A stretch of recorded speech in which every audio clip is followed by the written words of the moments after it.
مردود ہونا، جنت سے نکال دیا جانا، اس کے بعد اس کا چیلنج کرنا، یہ سب کیا ہے؟ یہ مقابلے میں امتحان چل رہا ہے.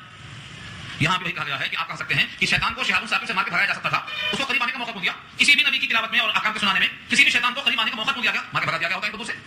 اس کا جواب لگے ہاتھوں دیا ہے، لیجعل ما یلقی الشیطان فتنہ، تاکہ لیجعل میں جو لام زیر لی ہے اس کو لام قے کہتے ہیں، یہ تاکہ کے معنی میں، تاکہ اس لیے موقع دیا گیا شیطان کو اللہ کے علم کا تقاضا کہ شیطان کے اس القاء کو ہم ذریعہ بنائیں آزمائش کا.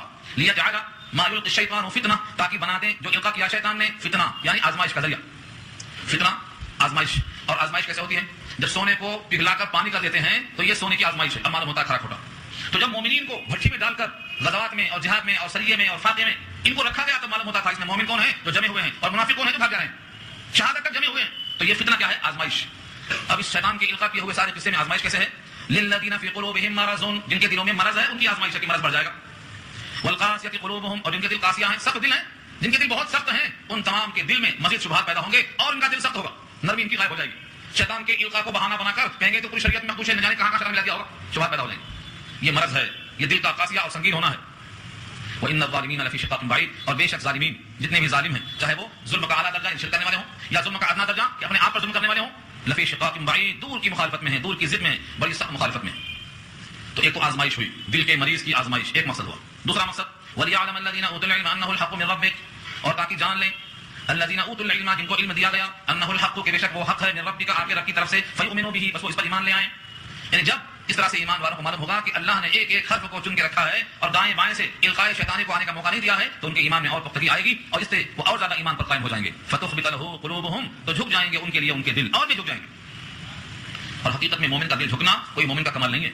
پھر وَإِنَّ اللَّهَ لَهَادِ الَّذِينَ آمَنُوا إِلَىٰ صِرَاطٍ مُسْتَقِيمٍ، اور بے شک اللہ ہدایت دینے والے ہیں ان لوگوں کو جو ایمان لے آئے ہیں صراط مستقیم کی طرف. صراط مستقیم کی طرف دل کا مائل ہونا یہ در حقیقت اللہ کی ہدایت ہے، اس میں اپنا ذاتی کمال نہیں ہے.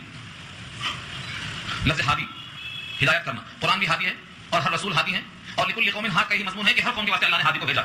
لیکن ہادن، ہدایت کرنے والا، اللہ بھی ہادی ہے، قرآن بھی ہادی ہے، رسول بھی ہادی ہیں، ان کے غائبین بھی ہادی ہیں، لیکن ہدایت کے دو درجے ہیں.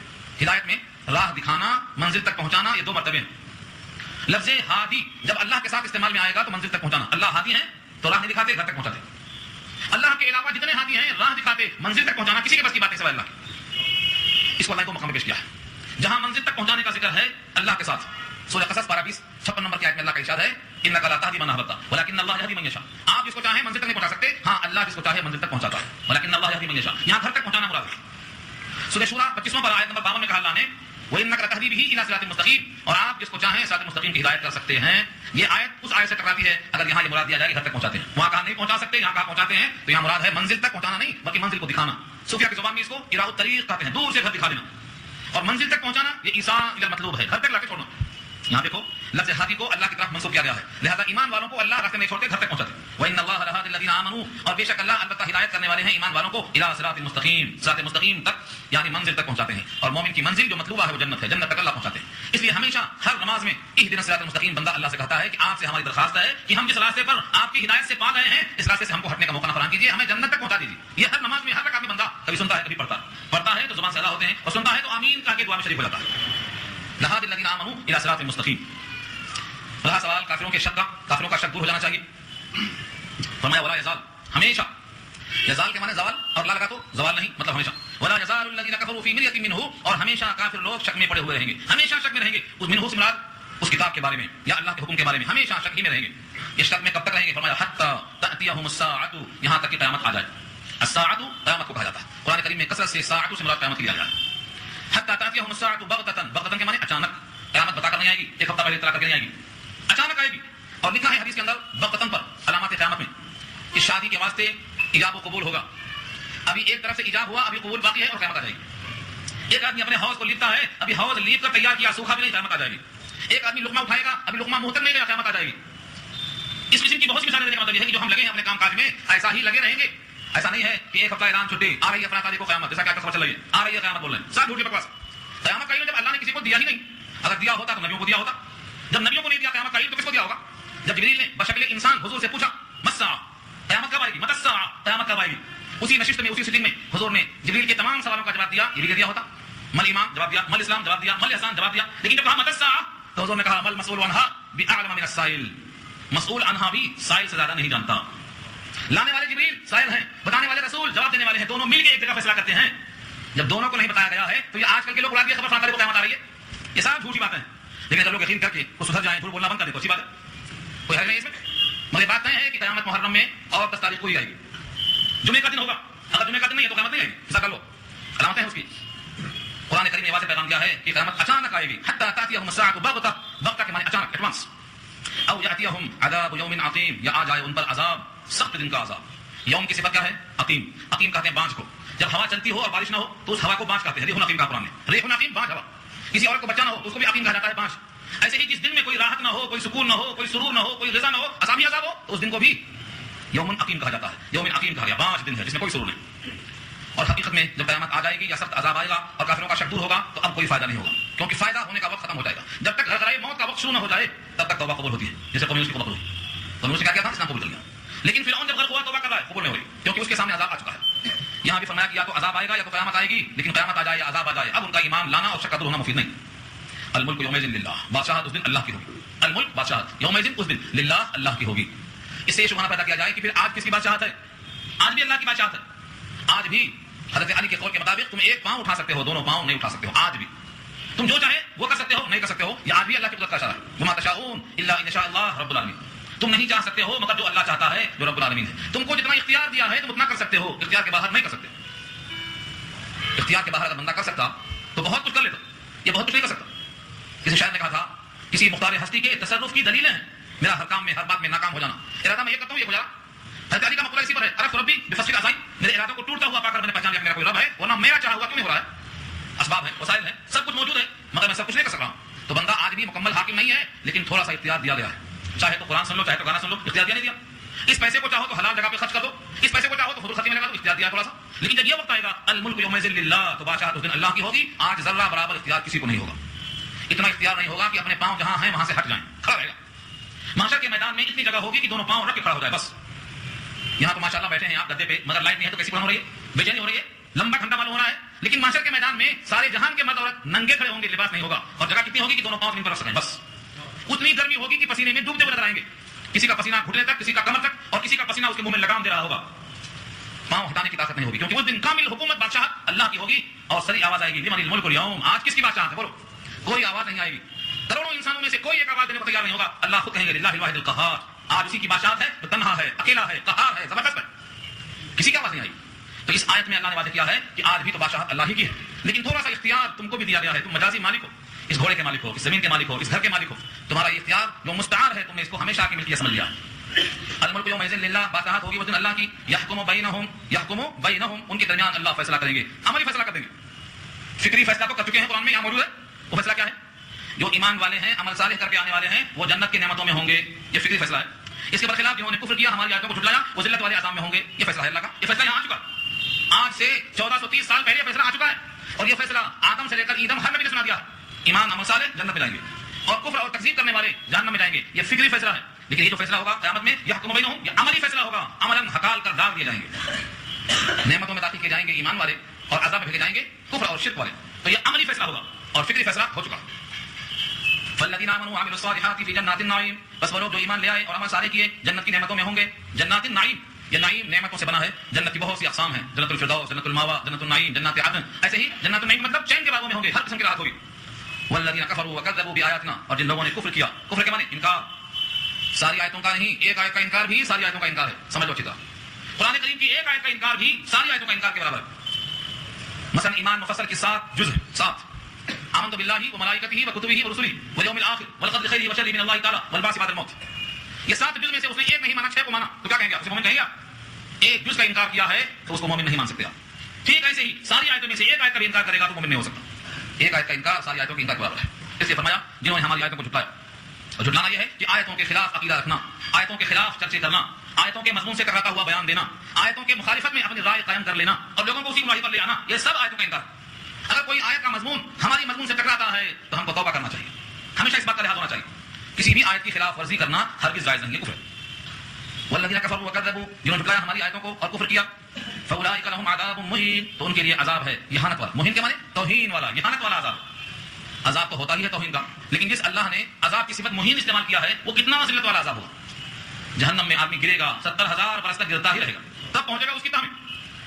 اس جہنم کے اندر اس کے لیے جو عذاب منتخب ہوگا وہ توہین کا عذاب ہوگا۔ اور آپ نے محسوس کیا ہوگا، اب تو عادی ہو گئے آپ قرآن سننے کے سمجھنے کے، جیسی غلطی ہوتی ہے سزا میں ویسا ہی رخ استعمال ہوتا ہے۔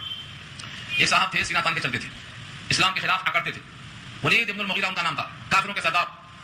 تو اللہ نے کہا ہے ان کے اس تکبر کی سزا میں کیا دوں گا، ان کو پہاڑ پہ چڑھاؤں گا، اور جب پہاڑ پہ چڑھیں گے تو سینہ تان کے نہیں چڑھ سکتے، پیچھے گر جائیں گے، جھک کے چڑھنا پڑے گا۔ سأرهقه صعودا، یہ اسی کا ترجمہ ہے، سأرهقه صعودا، صعود ایک پہاڑ کا نام ہے جو جہنم میں ہوگا، اس پہاڑ پہ چڑھاؤں گا اس کو، جب چڑھے گا اس کے اوپر تو سینہ تان کے پیچھے گرے گا، جھکنا ہے وہاں۔ کیوں؟ سزا کی منتخب ہوئی، سینہ تاننے کے مقابل میں سینہ کو جھکانا پڑے گا۔ تو اس بندے نے کیا کیا تھا، ہماری آیتوں کی تکذیب کیا تھا، ہماری آیتوں سے کفر کیا تھا، ہماری آیتوں کی توہین کیا تھا، ہم اس کو توہین والا عذاب دیں گے۔ تو جیسا جرم ہوگا سزا ویسی ہوگی۔ قرآن کریم نے کئی مقام سے واضح کیا ہے، والذین هاجروا فی سبیل اللہ ثم قتلوا او ماتوا ليرزقنهم الله رزقا حسنا وان الله لهو خیر الرازقین۔ اللہ تعالیٰ نے یہاں سے ایک خاص مضمون شروع فرمایا ہجرت کا۔ ایک طرف ایمان والے ہیں اور ایک طرف کفر کرنے والے ہیں، ادھر تکذیب ہے ادھر عمل صالح ہے۔ اس کے درمیان کچھ لوگ ایسے بھی ہیں جنہوں نے اللہ کے راستے میں ہجرت کر دیا، وطن چھوڑ دیا۔ پہلے تو مکہ میں 13 سال تک ستائے گئے، اس کے بعد اللہ کا جب حکم آیا تو مکہ چھوڑ دیا۔ کتنا آسان ہے بولنا کہ مکہ چھوڑ دیا، سوچ کے دیکھو، وطن چھوڑ دیا، گھر بھی چھوٹ گیا، جائیداد چھوٹ گئی، گھر کے سارے اسباب چھوٹ گئے، اپنے علاقے میں جو محبتیں تھیں وہ بھی ٹوٹ گئی، وہاں رہنے کا جو سکون تھا وہ بھی غائب ہو گیا۔ گھر چھوڑ دینا کوئی آسان کام نہیں ہے۔ مکہ چھوڑ کر پہلے ملک حبشہ چلے گئے، پھر خبر ملی کہ مکہ والے اسلام میں داخل ہو گئے تو واپس آ گئے، پھر معلوم ہوا خبر غلط تھی، پھر چلے گئے وہاں سے ہجرت کرتے ہوئے۔ انہوں نے ہجرت کیا، کچھ لوگ ہجرت کر کے اپنے مقام تک پہنچ گئے، جہاں جانا تھا مقام ہجرت تک پہنچ گئے، مدینہ آنا تھا مدینہ پہنچ گئے۔ کچھ لوگ ایسے تھے جو مدینہ نہیں پہنچے، راستے میں انتقال ہو گیا۔ سورہ نساء 5واں پارہ میں وہ آیت آ چکی ہے۔ ایک صاحب مکے سے نکلے مدینہ جانے کے لیے، مگر راستے میں وفات ہو گئی، بیمار پڑ گئے۔ لوگوں نے کہا بیچارہ ہجرت کرنے کو نکلا مگر ہجرت کرنے کے مقام تک نہیں پہنچ سکا، پتہ نہیں اجر ملے گا ہجرت کا یا نہیں ملے گا۔ لوگ شک پیدا کرتے، لوگوں کو اللہ کی عطا کا اندازہ نہیں ہے۔ اگر اللہ کی عطا کا اندازہ ہو جائے تو اللہ کے غیر سے مانگنا بھول جائیں گے۔ اللہ سے بڑھ کر سخی کوئی نہیں، اللہ سے بڑھ کر کریم کوئی نہیں۔ اللہ تعالیٰ نے تمام سخیوں کو پیدا کیا ہے، ان کی سخاوت اللہ کی عطا ہے۔ جن کی سخاوت پر آپ ناز کرتے ہیں ان کو سخی کا وصف خود دینے والا کتنا سخی ہوگا۔ تو لوگ شک پیدا کرتے رہے، مدینہ پہنچے نہیں، راستے میں انتقال ہو گیا، پتہ نہیں ہجرت کا ثواب بیچارے کو ملے گا کہ نہیں ملے گا۔ اللہ کی غیرت جوش میں آتی ہے اور آیت نازل ہوتی ہے، ومن یخرج من بیتہ مہاجرا الی اللہ ورسولہ ثم یدرکہ الموت فقد وقع اجرہ علی اللہ۔ جو اپنے گھر سے نکلا ہجرت کے ارادے سے، گھر سے نکلنا ارادے سے بس یہ کافی ہے۔ ومن یخرج من بیتہ، جو شخص نکلا اپنے گھر سے مہاجرا ہجرت کرنے کے ارادے سے، الی اللہ ورسولہ، اللہ اور رسول کی طرف، ثم یدرکہ الموت، پھر اس کو موت نے پکڑ لیا ہجرت پر جانے سے پہلے، فقد وقع اجرہ علی اللہ، تو اس کا اجر اللہ کے ذمہ واقع ہو چکا۔ یہ کس نے واقع کر دیا؟ اللہ نے خود واقع کر دیا، اس کے لیے اجر دینا میرے ذمہ۔ اب مجھے بتائیے، ارادہ ہجرت پر ہجرت کا ثواب ہے، تو جب آپ اچھے کام کا ارادہ کرتے ہیں تو آپ سمجھ لیں کہ اللہ نے آپ کے لیے اجر لکھ دیا، ارادے پر اجر ہے۔ اس آیت میں اللہ نے اسی ہجرت کا فرمایا، والذین ہاجروا فی سبیل اللہ، اور وہ لوگ جنہوں نے ہجرت کی فی سبیل اللہ، اللہ کے راستے میں، ثم قتلوا، پھر مارے گئے، شہید کر دیے گئے۔ بہت سے لوگ راستے مار دیے گئے، وہاں نہیں پہنچ سکے، کچھ تو مر گئے تبعی موت، اور کچھ کو شہید کر دیا گیا۔ ثم قتلوا او ماتوا، دونوں لائن، ثم قتلوا او ماتوا، یا تو پھر وہ مقابلے میں کفر کے مار دیے گئے، او ماتوا یا تبعی موت مر گئے، دونوں صورتوں میں ليرزقنهم اللہ رزقا حسنا، اللہ تعالیٰ ان کو دیں گے رزق حسن۔ یہاں ایک جملہ اور ہے جو دوسری آیت میں آ رہا ہے، وہ کیا ہے؟ ایک شکل تو یہ ہے کہ ہجرت کر کے جہاں جانا تھا مقام ہجرت مثلا مدینہ یا ملک حبشہ وہاں پہنچ گئے، اور ایک شکل یہ ہے کہ راستے میں مقابلہ ہوا شہید کر دیے گئے، یا تبعی موت آئی مر گئے۔ تین شکلیں ہیں، یہاں دو کا ذکر ہے، مارے گئے یا خود تبعی موت مر گئے، دو کا ذکر یہاں ہے۔ تیسرا یہ ہے کہ اگر کوئی اپنے گھر سے نکل کر وہاں پہنچ گیا تو یہ مت سمجھو کہ وطن میں جو مقام تھا، گھر تھا، جائیداد تھی، باغات تھے، چھوٹ گئے، اب فقیر ہو جائے گا۔ ہم وعدہ کرتے ہیں کہ جہاں تھا اس سے بہتر کھانا کھلائیں گے۔ یجدہ مراغما کثیرا وسعا، یجدہ مراغما کثیرا وسعا، وہ پائے گا جہاں جا رہا ہے، حالانکہ وہاں گھر نہیں ہے، وہاں باغ نہیں ہے، وہاں زمین نہیں ہے، لیکن کیا پائے گا؟ مراغما کثیرا، بہترین گنجائش پائے گا، فراوانی پائے گا، خوشحالی پائے گا، بڑے بہترین رزق عطا کریں گے ہم۔ تو اگر مقام ہجرت پہنچ گیا اچھا رزق پائے گا۔ آپ کو معلوم ہے حضرت عبد الرحمن بن عوف مکے میں جائیداد چھوڑ کر مدینہ جاتے ہیں تو ہاتھ خالی تھا، ایک دم ہاتھ خالی تھا، جیسے ماں کے پیٹ سے بچہ پیدا ہوتا خالی، ایسا خالی تھا۔ صرف ان کے ہاتھ میں تھوڑا سا پنیر خریدنے کی طاقت تھی، بس پنیر۔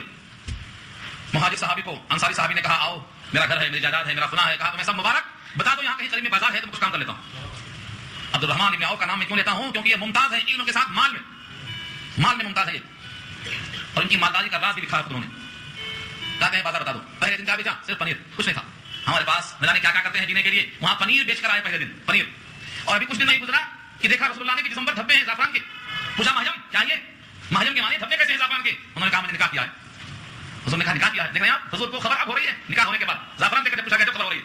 آج اگر کسی کو آپ نہ بلائیں تو وہ بھی خفا، اور بلانے کے بعد وہ نہ آئے تو آپ خفا۔ میں معافی چاہتا ہوں آپ سے، آپ خفا نہیں ہونا۔ شادی میں آنا ضروری نہیں ہے، قرآن کریم کے درس کو چھوڑ کر شادی میں حاضر ہونا ضروری نہیں ہے، نہ سننے والے کو ضروری ہے نہ پڑھنے والے کو ضروری ہے۔ قرآن کا پیغام سب سے اہم ہے۔ نکاح تو دو آدمی شہید دو آدمی وہاں مل جائیں گواہ بس کافی ہے. سارا جہان کو جمع کر کے ڈھونگ پکارا کرنا 18 آئٹم کھانا کھلانا اسے بڑی عزت اللہ بڑھاتے ہیں. فمن یهن اللہ فما له من مکرم, اور جس کی احانت اللہ کر دیں گے اس کا اکرام کوئی نہیں کر سکے گا. تو عبد الرحمن بن عوف نے اپنی شادی میں حضور کو نہیں بلایا. سن لو کان کھول کے. جب حضور نے پوچھا مریم یہ کیا ہے تو فرمایا میں نے شادی کی ہے. کہا کتنا دیا مہر میں؟ ہمارے پاس کیا پوچھتے کتنا ملا جہیز میں؟ فرق ہے دیکھو کہاں سے کہاں پہنچ گئے. پہلا سوال ہوتا ہے میاں کتنا ملا, کون سی گاڑی ملی, کون سا فرنیچر ملا, کتنی جائیداد ملی, کون سا فلیٹ ملا.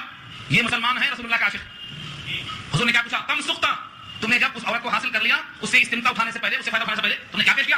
تو فرمایا نواتم من ذهب, ایک سونے کی گٹھلی میں نے پیش کیا ہے. سونے کی گٹھلی مہر میں نقد پیش کیا. ہمارے پاس مرنے کے وقت معافی مانگیں گے, بس مر کے وقت معافی نہیں. عبد الرحمن بن عوف کی مالداری کا راز یہ ہے کہ نقد دیتے ہیں, نقد دیتے ہیں, ادھار نہیں جانتے ہو. انہوں نے کبھی کاروبار ادھار نہیں کیا. ان کو لکھا ہے جب ان سے پوچھا گیا کہ آپ کی مالداری کا راز کیا ہے تو فرماتے ہیں میں نے کبھی نقد ہی کام کیا ہے, ادھار کام نہیں کیا ہے. اور میں نے کبھی گراہک نہیں چھوڑا ہے, چاہے نفع کتنا ہی کمائے میں نے گراہک نہیں چھوڑا. اور ان کی مالداری کا راز یہ ہے کہ بڑے صاف تھی, بہت صاف. نبی صلی اللہ علیہ وسلم نے جب پوچھا اور گٹھلی کو پیش کرنے کا ذکر کیا تو پنیر جا کر سونے کی گٹھلی بنا. دیکھو میں دکھانا چاہتا ہوں, یہ پنیر جا کر سونے کی گٹھلی بنا. اور یہ عبد الرحمن بن عوف اب آگے جا کر کے اتنے مالدار ہیں کہ مسلمانوں کا کوئی بھی کام آیا تو سب سے پہل کرنے والے یہی عبد الرحمن بن عوف ہے. اور زمانہ آ گیا جب اتنا مال آیا کہ دسترخوان پہ نعمتوں کی بوچھار ہو گئی تو روزہ رکھنے کے بعد افطار کرنے کا وقت دیکھا اتنے اناؤ اقسام, بجائے روزہ کھولنے کے رونے لگ گئے, روتے روتے ہچکیاں بن گئی. لوگوں نے کہا کیا بات ہے؟ کہا ایک زمانہ تھا ہمارے مصعب بھائی مصعب بن عمیر کے لیے کفن کے لیے کپڑا نہیں تھا. سر چھپاتے تو پیر کھلتا اور پیر چھپاتے تو سر کھل جاتا. بالآخر رسول اللہ کے حکم سے اس کپڑے کو سر کی طرف کر دیا اور پاؤں پہ گھاس ڈال دیا, اس کا نام اس گھاس ہے, گھاس ڈال کے دفن کر دیا. آج اتنی نعمتیں دسترخوان پہ آ گئی کہ ہم گن نہیں سکتے. ہمیں یاد آ گیا سورہ احقاف پارہ 26 کی آیت یاد آ گئی کہ کل قیامت میں کچھ لوگوں سے کہیں گے اذهبتم طیباتکم فی حیاتکم الدنیا واستمتعتم بها, کہ تم نے تو اپنی تمام کارگزاریوں کا بدلہ دنیا ہی میں لے لیا نعمتوں کی شکل میں, اب میرے پاس کیا لینے آئے ہو. کچھ لوگوں سے اللہ ایسا کہیں گے قیامت میں اذهبتم طیباتکم فی حیاتکم الدنیا واستمتعتم بها فاليوم تجزون, تم نے دنیا ہی میں سب کچھ پا لیا, اب میرے پاس کیا لینے آئے ہو. یہ نعمتیں دیکھ کر مجھے یاد آ گیا یہ ہے عبد الرحمن بن عوف جنہوں نے جہیز میں لیا نہیں تھا, نکاح میں گٹھلی دیا تھا. اللہ نے یہ عطا فرمایا. ان کی پوری داستان سنو تو گھنٹہ کافی نہیں ہے. وہ فرماتے ہیں کہ ان کی میراث جب تقسیم ہوئی تو ان کے اندر جتنے ورثہ تھے سب کو سونے کلاڑیوں سے کاٹ کے بانٹے گئے. اور آج جو جہیز لے کر بیٹھ جاتے ہیں یہ ان کے پاس کبھی وسعت نہیں آتی, ہمیشہ لیتے ہی رہیں گے, کبھی دینے کے لائق نہیں بن سکیں گے, کیونکہ ان پر اللہ کی مار ہے. اللہ نے خود فرمایا ہے جو کسی سے مال لیتا ہے مالدار بننے کے لیے اشراف نفس اور لالچ کے ساتھ, اللہ تعالیٰ اس کے مال میں کبھی برکت نہیں دیتے. ہاں خود مل جائے بغیر طلب کے وہ اور مسئلہ ہے, وہاں دل میں لالچ نہیں ہونا چاہیے کہ لڑکی یتیم ہے شادی نہ کریں گے, شادی وہیں کریں گے جہاں سے خدا جائے, یہ بھی نفس کی لالچ. صحابہ کرام کی طرح اپنا دل, اپنا ایمان, اپنا بھروسہ اللہ پہ رکھو. اللہ اس پر قابل مطلق ہے کہ مہاجر کی ہجرت کا بدلہ دیتے ہیں, مر گیا تو اجر ملے گا, مار دیا گیا شہادت ملے گی, مقام تک پہنچ گیا تو مرادن کثیرا وسع, اتنی خوشحالی دے دیں گے ہم کہ خوشحال نظر آئیں گے. آج تک مکے والے خوشحال نظر آتے ہیں اور آج تک مدینے والے خیرخواہ نظر آتے ہیں. ان کی ضیافت, ان کی مہمان نوازی, ان کی روزہ افطار کرائی آپ دیکھتے رہ جائیں گے, یہ انہیں کو اعزاز حاصل ہے. تو اس آیت میں اللہ نے پیغام دیا والذین هاجروا فی سبیل اللہ, اور وہ لوگ جنہوں نے ہجرت کیا اللہ کے راستے میں ثم قتلوا پھر مارے گئے او ماتوا شہید کیے گئے یا مارے گئے ليرزقنهم اللہ رزقا حسنا, تو ضرور بضرور اللہ ان کو دیں گے رزق حسن, عمدہ رزق دیں گے.